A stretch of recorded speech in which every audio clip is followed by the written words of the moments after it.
What's going on, guys, and welcome back to NolanTCG, and we are back here today with another deck profile, and it is Nekroz. Pure Nekroz, to be specific. So with Unicorn coming to 3 on the ban list, we decided that we may as well put Nekroz back together and give it a spin, so this is our list that we are going with.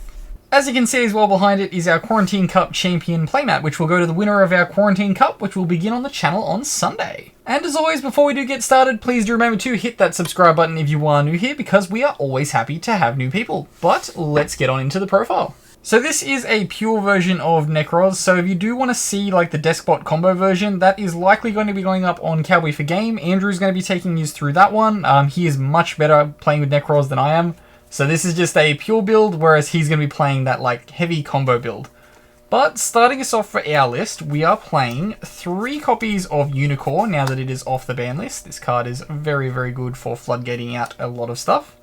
Then we have 3 copies of Valk, just your protection, and just gives you a little bit of drawing. 3 copies of Brio to search and to shuffle. 2 copies of Trish to ruin our opponent's day.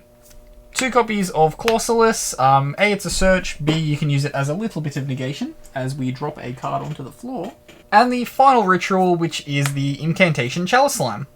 Then for our monsters, we're playing just 2 copies of Shuret. I was considering playing 3 and no Rhoda. Ultimately, I decided to play 2 and the Rhoda so that we can also search the Clausulus. Then we're playing 3 copies of Manju, just your primary normal summon. We're playing 2 copies of Zaborg to tribute over our incantations, so it can just net you so much advantage just if you resolve this card. 2 copies of Talismandra and 2 copies of Candle. I wish this was a super, I just couldn't find a super. These are just probably the 2 best incantations.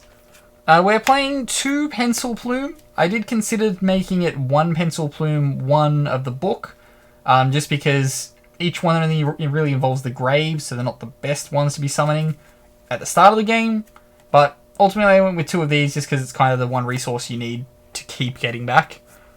Then 2 copies of Cycle after that as we get into our rituals. We're just essentially playing a 2-2-2 lineup on all of our Nekroz ritual spells. Probably the best ratio to play, I believe, in Nekroz. Then we have 3 copies of Prep.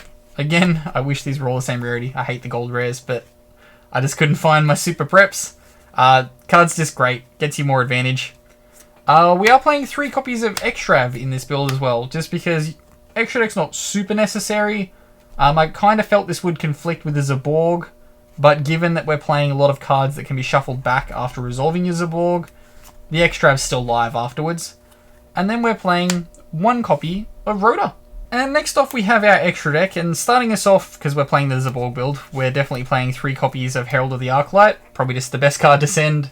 Resolves you so much advantage when this card hits grave. We're playing the 1 Tsuchinoko, just because... Tatsunekro? No, Tsuchinoko. Yeah, Tsuchinoko.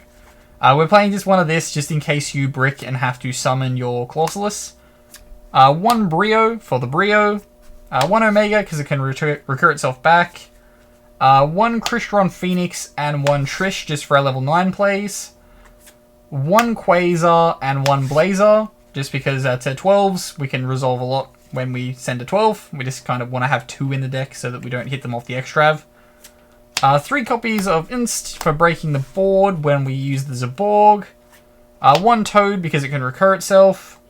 And then probably the 1 Link that I wanted to play in the deck was Nephthys.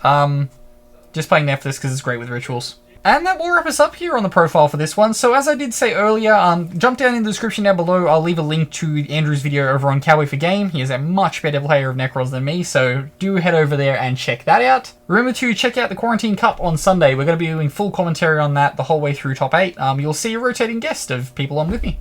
And before we do get going, I have said it earlier, but please do remember to hit that subscribe button if you are new here, because we are always happy to have new people. And I've been Ben from NolanTCG. Have a good afternoon, everybody.